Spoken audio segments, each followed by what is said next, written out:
Assalamualaikum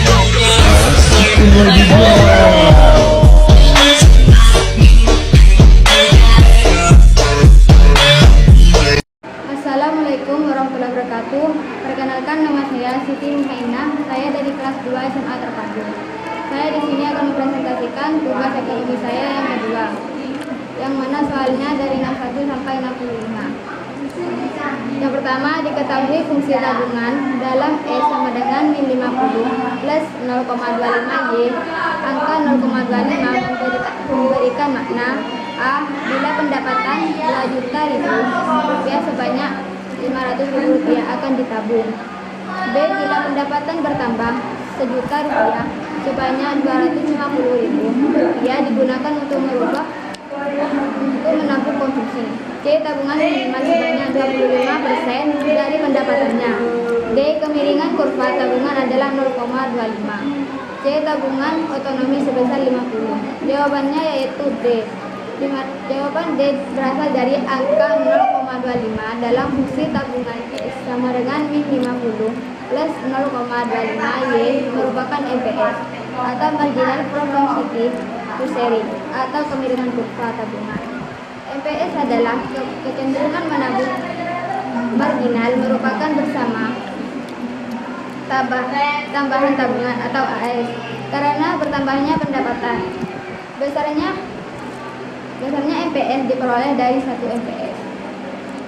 Soal yang kedua yaitu dalam teori Keynes, permintaan uang oleh masyarakat adalah untuk memenuhi kebutuhan. A. Transaksi berjaga-jaga dan spekulasi yang kesemuanya merupakan fungsi dan pendapatan.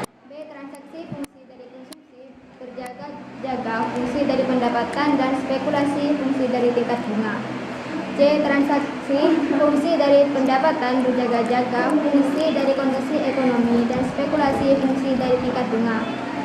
C. Transaksi fungsi dari pendapatan berjaga-jaga fungsi dari kondisi ekonomi dan spekulasi fungsi dari tingkat bunga. D. Transaksi fungsi dari pendapatan berjaga-jaga fungsi dan pendapatan dan spekulasi fungsi dari tingkat bunga. E. Transaksi fungsi dari pendapatan berjaga-jaga fungsi dan tingkat bunga dan spekulasi fungsi dari tingkat bunga. Jawabannya yaitu D, yang berasal dari dalam buku Principle of Money, Banking and Financial Markets tahun 2013, harga leverage Peter William. Teori permintaan uang Keynes pada pasar uang yaitu ada 3 motif. Yang pertama, masyarakat dalam memegang uang yaitu untuk transaksi berjaga-jaga dan spekulasi. Yang kedua, jumlah uang berbeda ditetapkan oleh pemerintah atau otoritas moneter. Yang ketiga, seimbangan di pasar uang dipengaruhi oleh besarnya pendapatan nasional dan tingkat bunga. Yang ketiga yaitu dalam pasar persamaan sempurna, proses terbentuknya pasar tenaga kerja adalah A. Tenaga kerja dalam pengusahaan sama-sama bergabung dalam organisasinya masing-masing. B. Penawaran tenaga kerja tidak secara individu tetapi bergabung dalam organisasi bekerja. C. Permintaan tenaga kerja dilakukan secara kolektif oleh perusahaan yang tergabung dalam serikat pengusaha. D. Tenaga kerja bebas melakukan penawaran dan tidak terikat oleh organisasi bekerja. E. Perekrutan negara kerja dilakukan dengan mediator pemerintah sehingga tidak ada yang dirugikan dan diuntungkan. Jawabannya yaitu D, yang berasal dari pasar persaingan sempurna dalam tenaga kerja. Berarti di dalam pasar berarti terdapat banyak peratahan yang memerlukan tenaga kerja dan tenaga kerja yang ada dalam pasar tidak menyatukan di dalam serikat-serikat butuh yang akan bertindak sebagai wakil merek. Soal yang keempat yaitu suatu negara mempunyai data pendapatan nasional sebagai berikut. Yang pertama, konsumsi masyarakat 90 juta rupiah. Yang kedua, pendapatan laba usaha 20 juta rupiah. Yang ketiga, pengeluaran negara 130 juta rupiah. Yang keempat, pendapatan sewa 40 juta rupiah. Yang kelima, pengeluaran investasi 50 juta rupiah. Yang keenam yaitu ekspor 15 juta rupiah, 7 impor yaitu 20 juta rupiah. Dari data di atas, maka besar pendapatan nasional dengan pendekatan pengeluaran adalah A. 250 juta rupiah, B. 265 juta rupiah, C. 275 juta rupiah, D. 285 juta rupiah, E. 290 juta rupiah.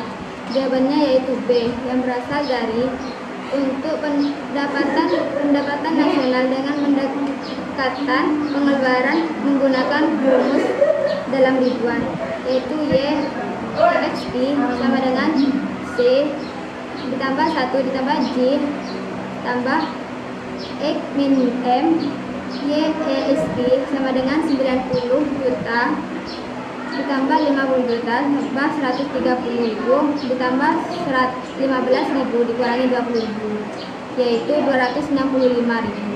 Pendapatan nasional dengan pendekatan pengeluaran sebesar 260 juta rupiah. Jadi jawabannya B. Soal yang terakhir yaitu sejumlah anggaran dalam APBN akan digunakan oleh pemerintah untuk membangun infrastruktur seperti membaikkan jalan, membangun terminal, stasiun kereta api, dan lainnya. Pengeluaran di atas menunjukkan adanya keterkaitan fungsi APBDN, yaitu fungsi A. Distribusi, B. Stabilisasi, C. Alokasi, D. Aplikasi, E. Efisiensi.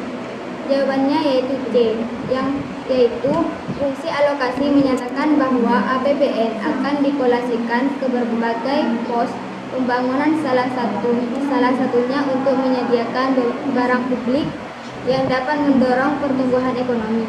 Nah, dalam ilustrasi di atas dijelaskan bahwa anggaran dalam APBN akan digunakan untuk berbagai jenis barang publik seperti infrastruktur jalan, terminal, stasiun kereta api, sehingga termasuk dalam fungsi alokasi.